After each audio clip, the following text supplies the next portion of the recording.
The desert was quiet that night, too quiet for anyone who had ever lived long enough to know what silence really meant. It wasn't peace. It was the kind of stillness that warned of something about to change. The moon hung low over the canyons, spilling silver light over the dry earth, where wind had carved its stories into stone long before men began carving theirs. In that lonely stretch between the mountains and the river, a young Apache stood watching the horizon. His chest rose and fell with the slow rhythm of someone who had learned patience from the land itself. He was known by few and trusted by fewer. To the townsfolk down by the trading post, he was just the Apache. They said he lived alone because his spirit had been broken in battle. Others whispered he was cursed, marked by the ancestors for a fate that would test both man and soul. But those who had met his eyes once never forgot them, sharp as a hawk's, steady as the ground underfoot. He carried himself like a man who had lost everything, yet feared nothing. Far from the desert's heart, the river ran cold and pure, and on its edge stood an old settlement built by weary hands and broken promises. There, beneath the soft hum of evening, lived a girl whose life had never touched the world beyond her father's fence. She was quiet by nature, but her thoughts never stopped moving. She read stories of places she would never see, of people who crossed oceans, fought wars, and survived storms.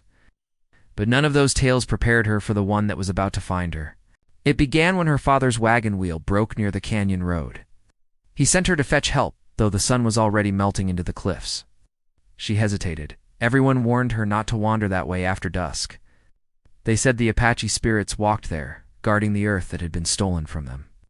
But she was stubborn, her heart braver than her years, so she went, clutching a small lantern that flickered with every breath of wind.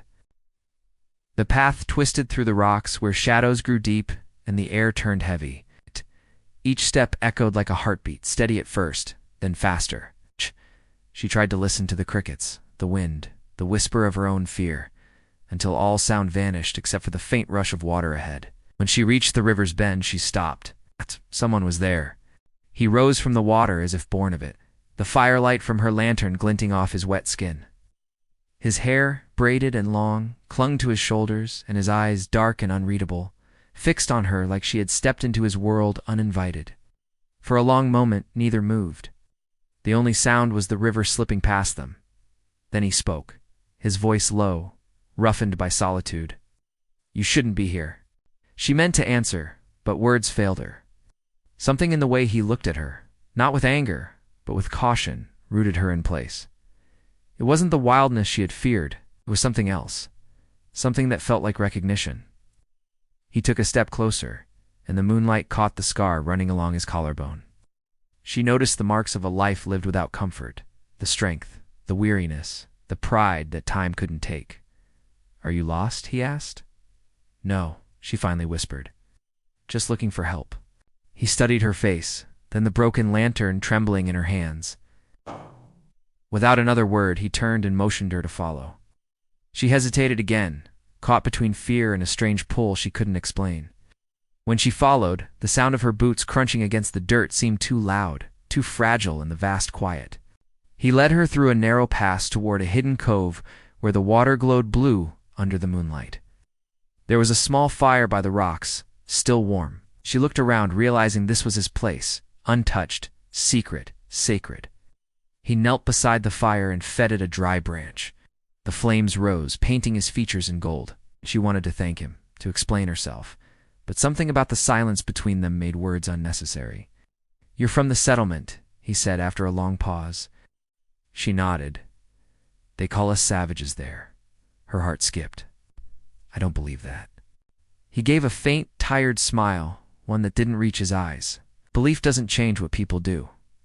He said it quietly, but the weight of it settled heavy in her chest.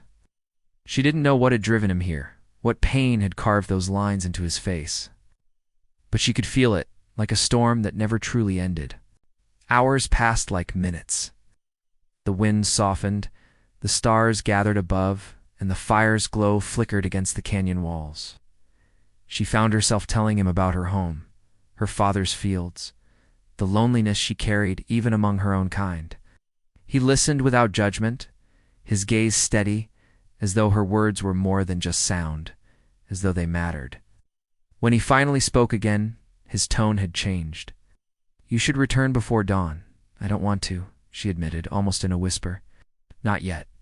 He stood and turned toward the river, as if the current itself could carry away the moment. "You don't understand what it means to stay here. The desert takes more than it gives. Maybe that's why you stayed," she said softly. His breath caught, and for the first time he looked uncertain. He wasn't used to being seen, not like this. The air thickened between them, the night holding its breath. The lantern's light flickered out, leaving only the glow of the fire and the shimmer of moonlight on the water. In that quiet, the world felt small, just two souls, each bound by something neither could name. He took a step closer, and she didn't move. His hand lifted as if to brush a loose strand of hair from her face, but he stopped halfway, fighting something unseen. His eyes darkened, not with anger, but with restraint. It was clear now why the people called him dangerous. It wasn't the threat of violence. It was the power of his self-control, the kind that came from living too long with desire buried deep. Her breath trembled. "Please, don't stop," she whispered. The words hung in the air like a spell, soft but heavy, filled with something pure and wild all at once. His hand froze, then slowly fell to his side. The fire cracked. The river sighed. His chest rose and fell, caught between the man he had become and the man he had sworn never to be again. He turned away, his voice low. "Oh, you don't know what you're asking." But the tremor in his tone betrayed him. Every instinct told him to walk away, to disappear into the night as he always had. Yet something stronger, older, rooted him there. The canyon walls seemed to close around them, the air charged with everything unspoken. She reached out, not with boldness, but with the trembling faith of someone who trusted what her heart already knew. Her fingers brushed his arm, and in that instant the stillness of the desert broke. He looked back at her, and the control he'd built his life upon began to crack like dry earth under rain. The night was no longer silent. The river murmured against the rocks, the wind whispered through the canyon, and the fire flared as if the stars themselves leaned closer to watch. And there, beneath the wide American sky, two paths, one bound by duty, the other by innocence, collided with a force neither could stop. What happened next would change everything. The fire had nearly burned to embers by the time she found her breath again. The Apache stood in silence, his back to her, the tension in his shoulders as visible as the smoke rising into the night. She wanted to speak, to say something that could ease the sudden distance between them, but the words clung to her throat like dust. The desert didn't forgive easily. She could feel it in the air, that fragile line between something forbidden and something fated. He knelt beside the dying fire, his hands moving slowly as he stirred the ashes. The light caught the roughness of his skin, the faded scars that told their own story. She watched him, wondering how a man could carry so much stillness and yet seem like he might break with a single touch. When he finally looked at her again, his eyes were softer but guarded. "Should go," he said, voice low. "Before the sun rises. I told you," she murmured. "I don't want to leave yet." "Wanting is dangerous out here," he replied. "It can get you killed."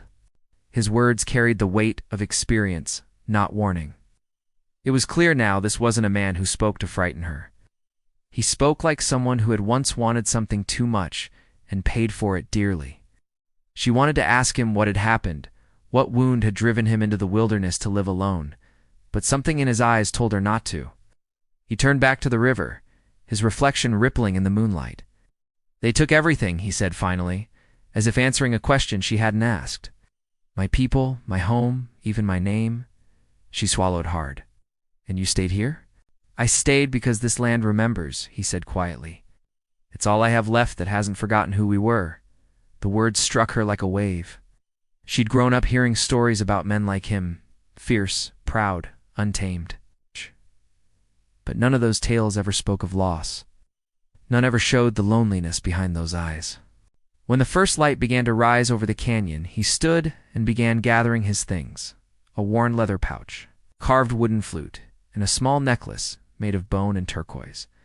Every movement was deliberate, like a ritual. She watched him, reluctant to break the silence. "You'll find your way back through the pass," he said without looking at her. "The road will lead to the trading post by noon." She hesitated. "Will I see you again?" He didn't answer right away. "The desert isn't kind to those who look back," he said finally. And then he was gone, disappearing into the rocks as quietly as he'd appeared. She stood there, her heart heavy with questions that had no answers. The air still held the warmth of his fire, the faint scent of smoke and sage, and something else she couldn't name, something that made her chest ache. By the time she returned to her father's house, the day was already fading. He scolded her for being gone so long, never knowing what had kept her. She tried to go on with her life, tending to chores, mending clothes, pretending nothing had changed. But every night, when the wind carried the faint hum of the desert, her thoughts drifted back to him, the man who spoke like the earth itself, who carried pain like armor. Weeks passed. Then one morning word spread through the settlement that the soldiers were hunting an Apache said to be hiding near the river. They said he'd stolen horses, attacked a wagon, and vanished into the canyons. She knew, deep down, that it was him. And she knew the stories weren't true. That night, she waited until her father slept, then slipped out into the dark.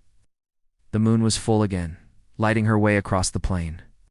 Every sound made her heart race, the rustle of grass, the distant howl of a coyote. She followed the trail she remembered, her lantern swinging softly at her side. When she reached the bend in the river, she called out, barely above a whisper. There was no answer, only the water moving quietly over the stones.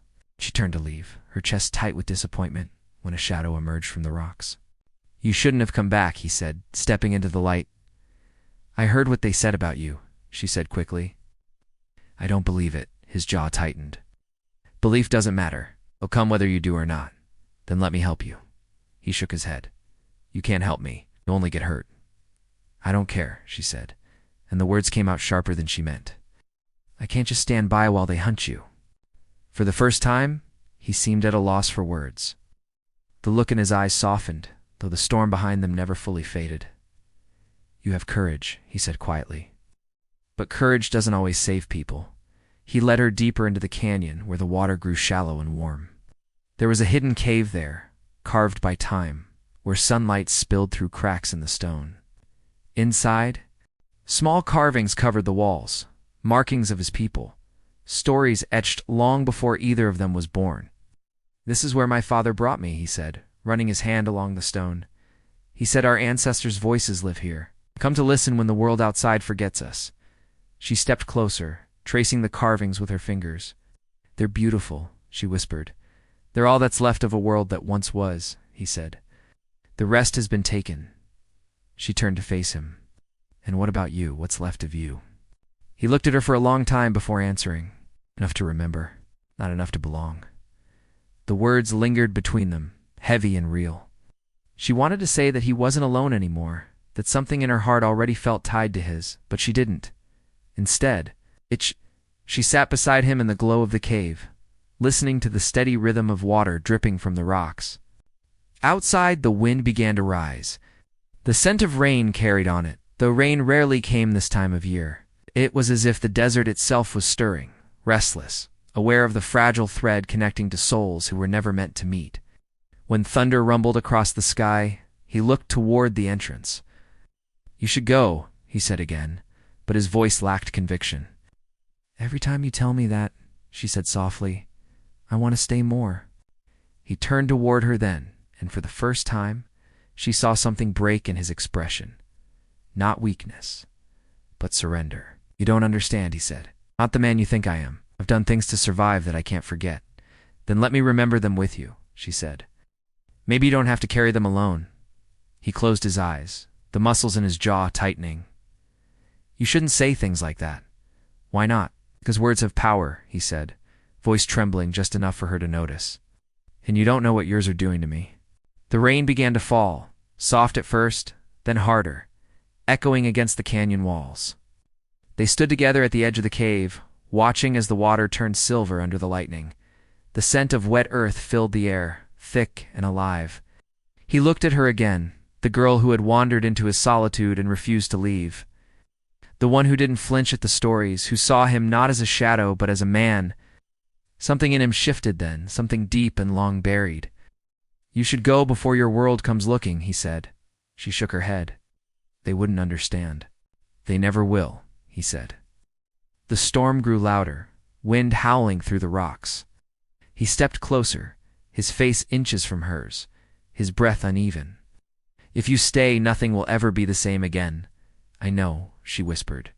His hand lifted, hesitated, then fell to his side once more.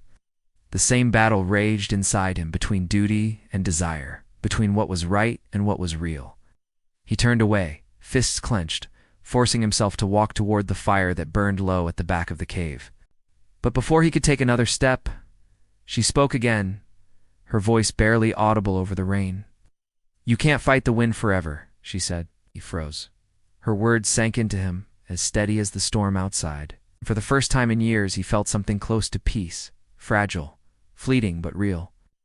The rain poured harder, blurring the line between earth and sky. Neither of them moved.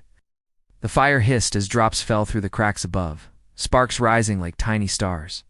In that moment, time stood still. The storm would pass, the river would calm, and the world would move on, as it always did. But for now, in the heart of the desert, two lives hung suspended in the space between what had been lost and what was about to begin. And as lightning lit the canyon walls, both of them knew the story that had started in silence was far from over. Morning broke on a world that looked new after the storm, as the river ran higher, chewing at the banks with a hungry sound. The air smelled of sage and wet clay, and the light on the canyon walls had the soft gold of a promise no one should trust. He rose early and checked the tracks above the cave. The rain had erased most of them, but he still read signs the way other men read letters. Soldiers had ridden the ridge before dawn. Their horses had slipped on the wet shale. One animal had thrown a shoe. They were close, then forced to circle away. Not far enough. She woke to the rustle of his steps and sat up, her hair tangled from sleep. For a second she looked like a child lost at a fair. Then the fear left her face, and she was only herself again. Stubborn, sure, and too honest for the world that had shaped her. He handed her a strip of dried meat and nodded toward the entrance. They ate in silence, not because there was nothing to say, but because every word felt like a step on thin ice. "They searched the ridge," he said. "They'll be back. I can go to the trading post," she offered. "I can listen, bring back news." He studied her for a long breath. Sending her into town might keep her safe. It might also paint a target on her back. The settlement loved stories almost as much as it loved fear. "If you go," he said, "you go as if we never met." She nodded, though the words cut. She knew there was no other way. The walk back took half the day. The road had turned to ruts, and water pooled in the low places where wagon wheels would soon carve deeper scars. She passed a line of cottonwoods bent by the wind and a fenced square where her town buried its dead. A fresh mound lay near the gate. The board at its head had no name yet. She felt the weight of it and moved faster. By evening, the trading post lanterns burned, yellow squares against the drift of smoke. Men gathered on the porch in wet coats, talking in low voices that rose now and then like a pack of dogs. She kept her head down and pushed through to the counter. Old Harrow, who weighed flour with pinched lips, glanced up and tried to read her face. He had a talent for that, and used it to sell things dearer than they were. "You hear the news?" he said. "Patrol says the Apache we told you about has a camp in the canyons. Says he took 3 horses and a rifle." She kept her voice steady. "A rifle?" "Big one," he said. "Cavalry model. Taken off a trooper last spring. They figure he ran with a band that split toward the basin. This one stayed behind, maybe for cover, maybe for spite. Either way, they'll smoke him out." She bought salt and a spool of thread she did not need. As she turned, the door banged open and the deputy stepped in. He was young, not much older than her. With a hard mouth, he tried to soften when he spoke to women. Water ran off his hat and pooled on the floorboards. "Any riders come by?" he asked the room. "Anyone seen tracks down by the bend?" No one answered. Not yet. But people liked being useful. If the deputy kept asking, someone would remember a shadow or a sound and turn it into proof. She slid along the wall and left before his eyes caught hers. Her father was waiting when she reached the cabin. He sat at the table with a ledger open and a look that meant a reckoning was near. He had never struck her, but his anger worked like weather. He could feel it long before the storm broke. "Where were you?" he asked. "I went for supplies," she said. "On a day like this?" We were short on salt. He closed the ledger with a flat sound. I spoke to the preacher, he said. There's talk again about the raids. We'll form a party if the army drags its boots. I'm not going out with them. I've seen enough killing, but I won't have this trouble at our door. She waited. He kept looking at her. If anyone comes asking, you didn't wander last night. You didn't see smoke on the ridge. You didn't hear drums. You stay out of it. She said she understood. He looked like he wanted to say more, like some old hurt had risen in his throat. Then he swallowed it and went to the stove. The next day the settlement shook itself dry and went back to its habits. The blacksmith hammered. The children chased each other through mud. The preacher spoke to anyone who would listen about order and law, but an uneasiness ran under it all. People locked doors they used to leave open. Men wore pistols on the belt instead of keeping them in drawers. The land was quiet, but hearts were not. She made herself small and listened. The deputy's voice carried through any room he entered. He spoke of tracks, of a wet skin found near a spring, of a woman who claimed her chickens had vanished in the night. None of it proved anything. All of it built the same picture. She also heard a story that didn't match. A ranch boy south of town had been thrown from his horse at the creek. He said a tall man pulled him out of the water and set his broken arm with a straight stick and a strap. The boy swore the man spoke in Apache words, but didn't take a thing. The deputy told him he was confused. The boy's father stared at the floor and held his hat with both hands. She carried that story back to the canyon along with tobacco and a small tin of salve for cuts. He met her at the pass, eyes scanning the rim, and let her down fast. When they reached the cave, she gave him the news. He listened without interrupting, but when she told the part about the boy, he turned away and stood for a long time. She realized then that he was the one who had pulled the child from the creek. He had risked himself and left no name. He did not want thanks. He wanted the land to remain quiet. They will make a hunt by Sunday, she said. The deputy wants to lead it. He needs a victory. He looked toward the river. Men who need victories aren't careful with other people's lives. There's more, she said. Harrow keeps a ledger like my father. Says the preacher owes him for lumber and him books. The deputy owes him for boots. Harrow wants someone to pay. Fear sells well. It also keeps debts safe. His jaw tightened, and his hand closed around the necklace he wore. She had not asked about it before, but now he placed it in her palm. The beads were old. The bone was polished by fingers that had told stories over firelight. My mother made this, he said. When the soldiers burned our camp, she put it round my neck. She ran with my sister. I came back. After that, I followed a leader who would not bend. When the river ran red near the basin, I kept breathing. When the treaty men laughed, I kept breathing. When I learned that silence can keep people alive, I chose it. That is why I live in the rocks now. She closed her fingers around the necklace and did not speak. His losses were a map that could not be folded, and she felt the edges cut her skin. They began to move the cache he had kept under a slab of stone. Dried meat, a coil of rope, a clay jar of water, and the flute in its wrap of buckskin. He showed her how to lift the slab and slide the pack into a narrower cleft that water never reached. He showed her the second path out of the cave, a seam in the rock that opened to a ledge above the pool. They practiced it in the daylight, in case they needed it at night. He steadied her as she crossed. When she slipped, his grip held strong and warm. Neither of them spoke about what it did to their hearts. That evening, he climbed to the ridge alone to watch the settlement. He moved like part of the land, not a man on it. From the highest rock he could see, lanterns strung along the street like small fires caught in jars. He saw the deputy leave the post with 2 riders and turn south. He saw dust from the preacher's horse drift past the cemetery. He stayed until the stars burned hard, then returned by a different route so no one could track both ways. At dawn, a group of women came to the cabin where she lived with her father. They wanted to quilt for a family who had lost their roof in the storm. She sat with them for an hour and learned more than she had in a week. One woman said she heard the cavalry planned to move the people from the reservation again. Another said the well at the North Farm had gone foul, and the men blamed the spirits. A third spoke quietly of her brother who traded guns for pelts under the table. When the deputy walked by, they all lowered their eyes. After he passed, they began to sew faster, as if their needles could stitch the world back into a shape that made sense. She slipped away at midday to check on the wagon road where the hunt would travel.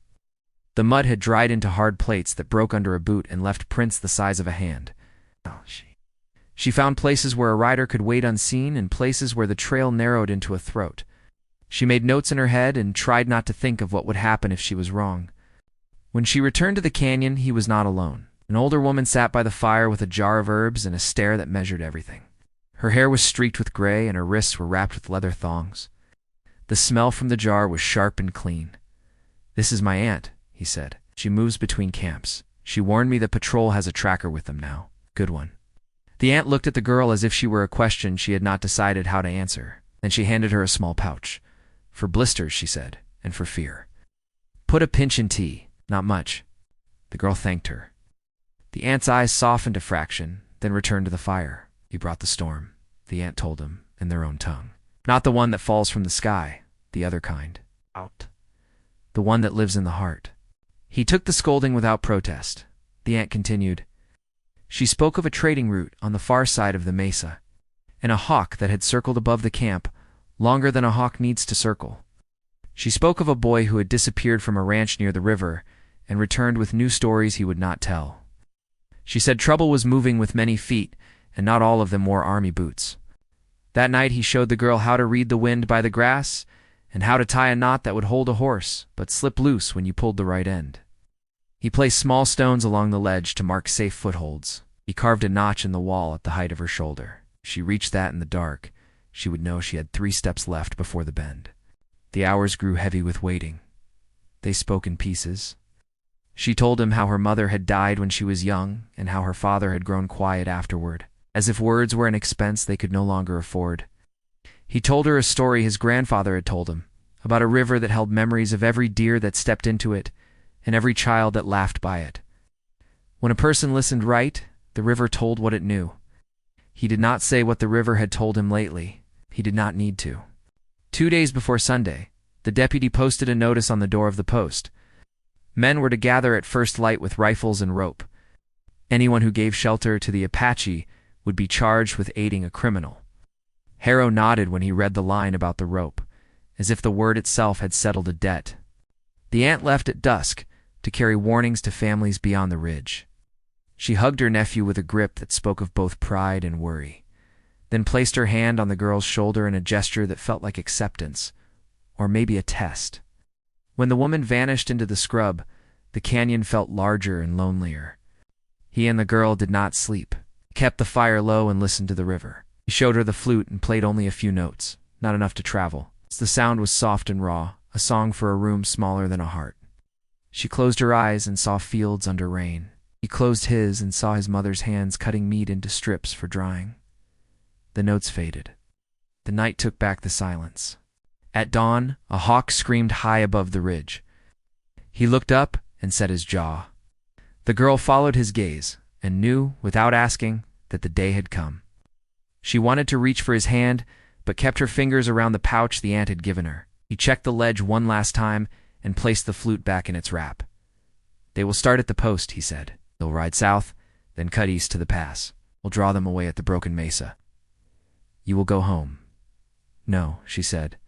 "You will go home," he repeated. "If you don't, they will read it in your eyes. If they do, they will not stop at me." She shook her head, and he said nothing more. He stepped into the light, then turned back and met her eyes. There was a kind of calm in his face that made her chest hurt worse than fear. He touched his necklace, then the place over his heart, and left without sound. She waited until his shape had vanished into the folds of stone. Then she climbed to the rim and crawled toward the lookout. From there she could see the road curving like a brown ribbon through the plain. A dust line grew on the horizon. Men rode 2 by 2, hats low, rifles across their laps. The deputy was easy to pick out by the way he sat, tall in the saddle like he believed the land belonged to him. The preacher rode at his side, lips moving, maybe in prayer, maybe in counting. The hunt was coming. The river ran high and restless, and the cave behind her felt suddenly small. She thought of the boy at the creek, the aunt's warning, her father's tired eyes, and the ledger at the post that bound more than numbers. She thought of the words she had spoken in the first canyon night, and of the way his control had shaken at the sound of them. Somewhere to the south, A hawk cried again. The riders quickened. She pressed her body to the rock and whispered a single word meant for no ears but the land's. Below, where the river bent and the canyon opened like a mouth, a lone figure stepped into view and faced the road. The men on horseback drew up short. For a moment all motion stopped, and the morning held its breath, as if the old American desert itself were waiting to see which story would be told next. The sound of hooves carried through the canyon like thunder trapped between walls. The air was sharp, heavy with the scent of dust and iron. He stood alone on the open ridge, the rising sun painting the sky in pale streaks of red. From above, the approaching riders looked like ants crawling across the desert, but he knew their hunger. Men driven by fear and pride moved faster than any storm. He shifted his weight, calm but ready, eyes scanning the rocks for the escape path he'd mapped days ago. Below, she lay flat on the ledge, heart pounding against the stone.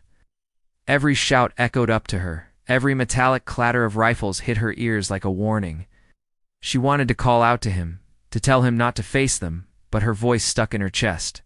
She knew he wouldn't run, not yet. He had waited too long for this reckoning. It wasn't about defiance anymore.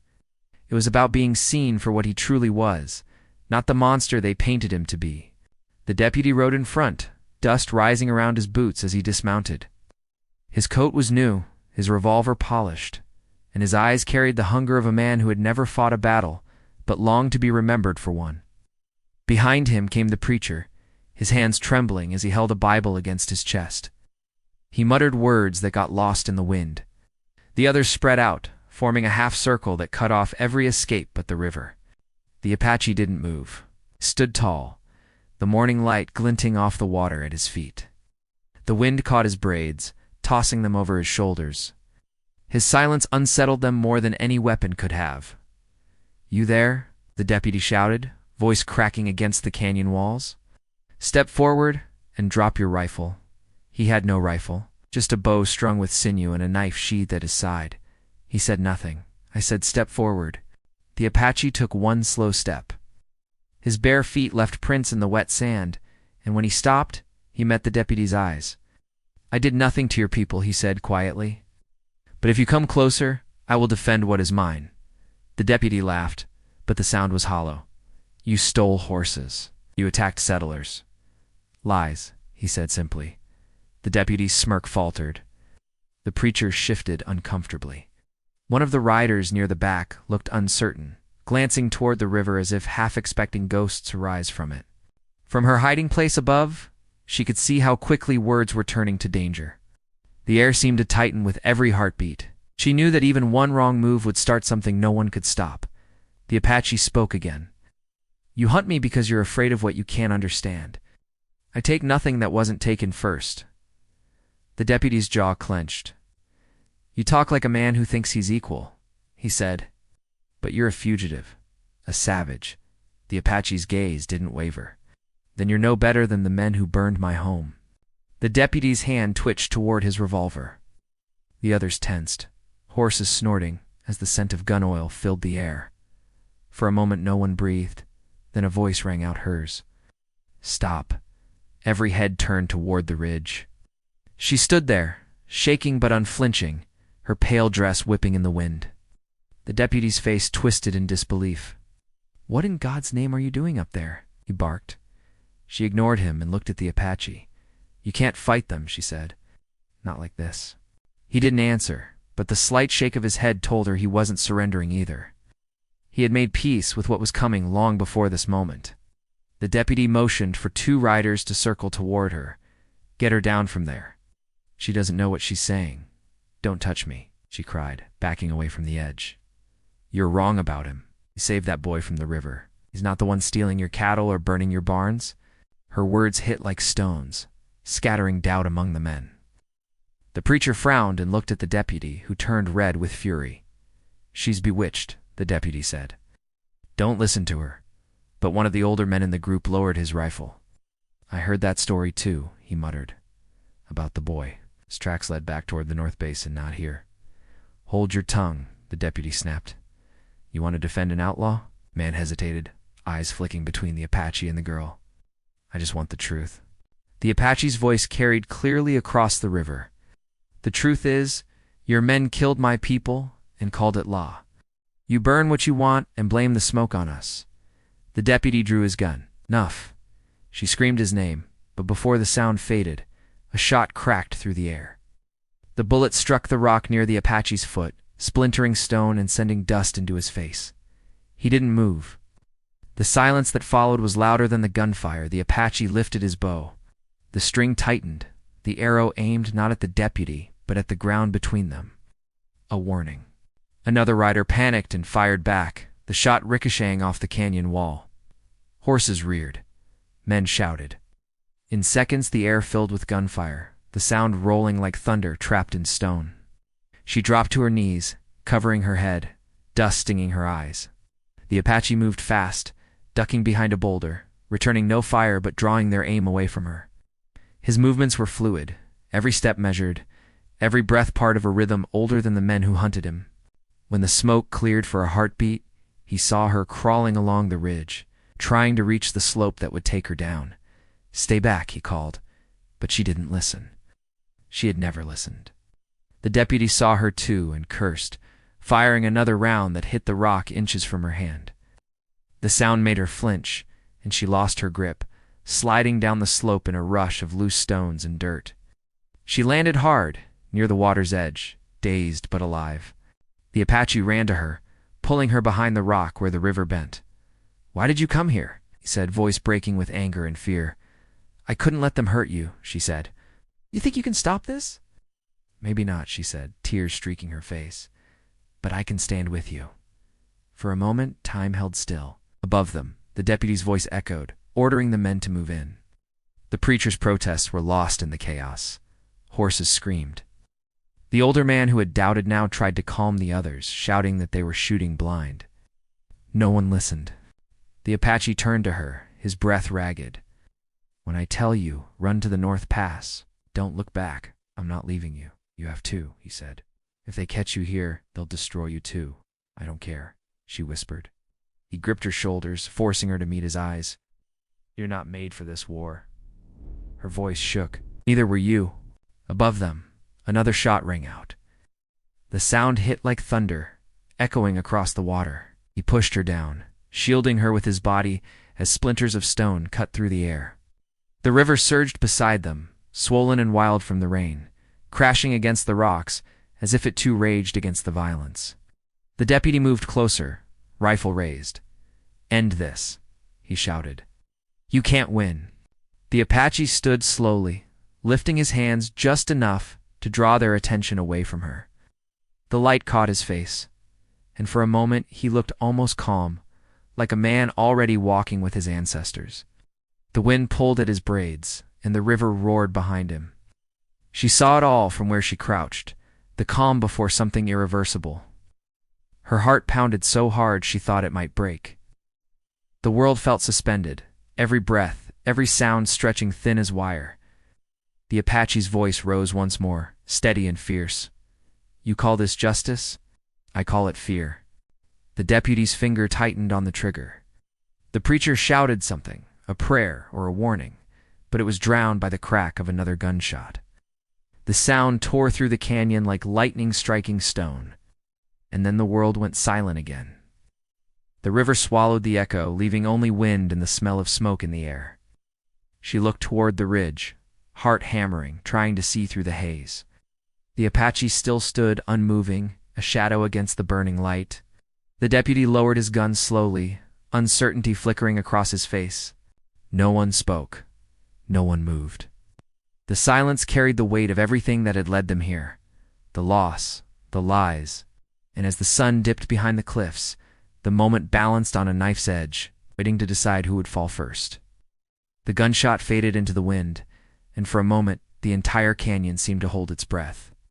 Smoke drifted in thin curls over the rocks, and the sound of the river filled the silence like a heartbeat returning to life. The Apache still stood in the same place, his body perfectly still, his face hidden by the shadow of the rising dust. She pushed herself forward through the sand, afraid to look, afraid to call his name. Then, as the light shifted, she saw him move slowly at first, a small tilt of the head, stepped forward that broke the spell of stillness. The deputy's hand trembled around the revolver. The barrel still smoked, and his eyes darted between the Apache and the others who had followed him here.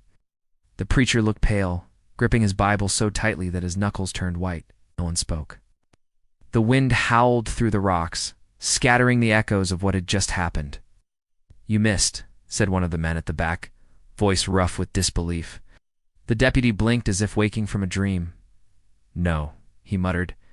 "No, He looked at his gun, then back at the Apache. "He should be down." The Apache stepped forward. The bullet had grazed his arm, leaving a trail of blood down his skin, but his eyes were steady, unflinching. "Your bullets don't scare me," he said softly. "You've already taken more from me than pain can." He walked past the spot where the sand still smoked, every step deliberate, unhurried. The tension among the riders cracked like old wood. No one lifted their weapon again. It was as if the canyon itself had turned against violence, tired of swallowing the same sorrow. She ran to him, her breath breaking, and he caught her before she fell. His hand came to her cheek, fingers brushing the dirt away.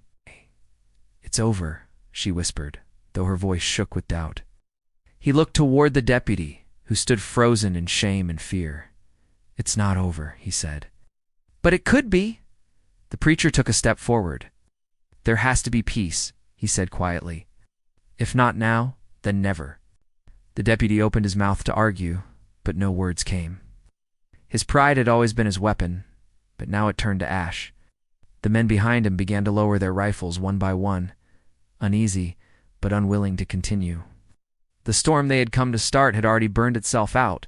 The Apache turned away, his wound darkening the sleeve of his arm. "Go," he told them. "Take your anger back to your towns. The desert has no more room for it." The preacher nodded. "And you, I'll stay where I belong." He didn't wait for their reply. He turned toward the river, helping her walk as the sun began to climb higher, washing the canyon in pale gold. The water shimmered, clear and relentless, carving the same path it always had through the rock. By the time they reached the cave, the wind had quieted. She helped him sit beside the fire pit where the ashes were still warm. She tore a strip from her dress to bind his arm, her hands trembling as she worked. He winced but didn't stop her. "I could have killed him," she said finally. "And become what they already believe I am," he said. "No, some fights aren't won by killing." She met his eyes and saw something there that hadn't been before, weariness that went deeper than pain, but also a faint light of peace. "They'll come again," she said. "Maybe," he answered. "But maybe next time they'll remember this moment before they draw their guns." She wanted to believe him. She wanted to believe that courage and mercy could change the world, even a world as hard as theirs. She looked toward the mouth of the cave where sunlight fell in narrow bands across the stone. "I should go home," she said quietly. "My father will think I'm lost." He nodded, though she could see the hesitation in his eyes. "We'll tell them I'm gone. I'll tell them what they need to hear," she said. He smiled faintly. "You've learned more from me than I meant to teach." She pressed his hand before rising. "You taught me to see." When she reached the ridge again, the riders were gone. Only the preacher lingered, standing near the bend of the river with his hat in his hands. He turned as she approached, eyes soft with understanding. "Is he alive?" the preacher asked. "Yes," she said. "Then maybe that's enough," he replied. "God has a way of testing us with mercy." She didn't answer, and he didn't press her. He mounted his horse and rode away slowly, his figure shrinking against the wide horizon. She watched until he vanished, then turned toward the path home. The settlement felt different when she reached it. People talked less loudly. The air carried a strange quiet, like the land itself was listening. Her father stood at the gate, and for the first time in a long while, his face softened when he saw her. "You're safe," he said simply. She nodded. "It's over." He didn't ask for details. Maybe he didn't want them. Maybe he already knew that the story would carry more weight in silence. He placed a hand on her shoulder, and together they walked inside. Days turned to weeks. The soldiers stopped patrolling the canyon. The deputy left town under the weight of his own shame, his name whispered more in pity than anger. The preacher began preaching about forgiveness instead of vengeance, and the people listened, if only because they were tired of fear. She often walked to the ridge alone.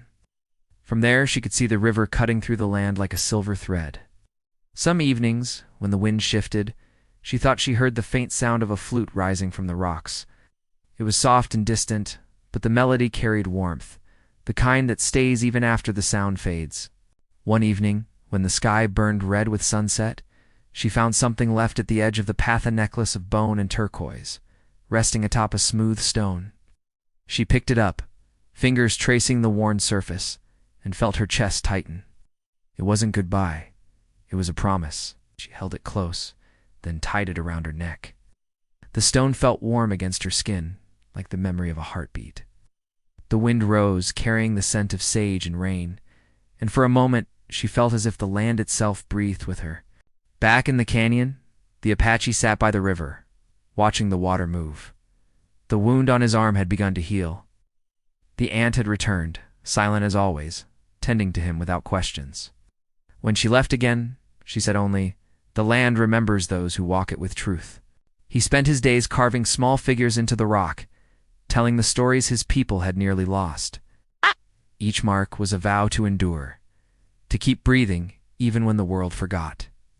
Sometimes he looked toward the North Ridge, where he knew she walked, and though he never saw her, he felt the bond between them, an invisible thread tied through time and distance.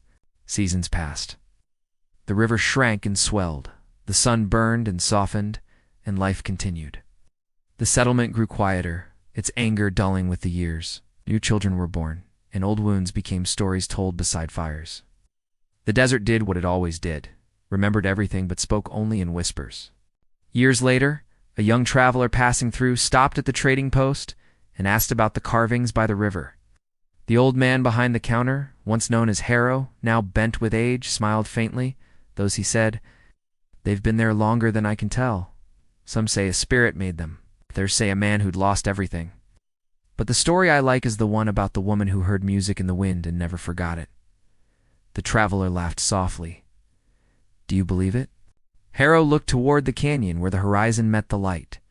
"Some things don't need belief," he said. "They just are." When the traveler rode away, the sky was streaked with gold, and the wind carried a faint tune, the same old melody, soft but steady. Down by the river, where the carvings still glowed under the touch of time, the land kept its promise. The story of the Apache and the girl became legend, told in different voices with different endings. Some said they vanished together, others said they lived apart but shared the same sky. What mattered wasn't how it ended, but that it happened, that in a world built on fear and silence, two souls had dared to find understanding. And when the wind swept through the canyon at dusk, brushing over stone and water, it carried their story with it, reminding anyone who listened that love, once born from truth, never really fades. It just changes shape, finding its way into every breath of the desert that first brought them together.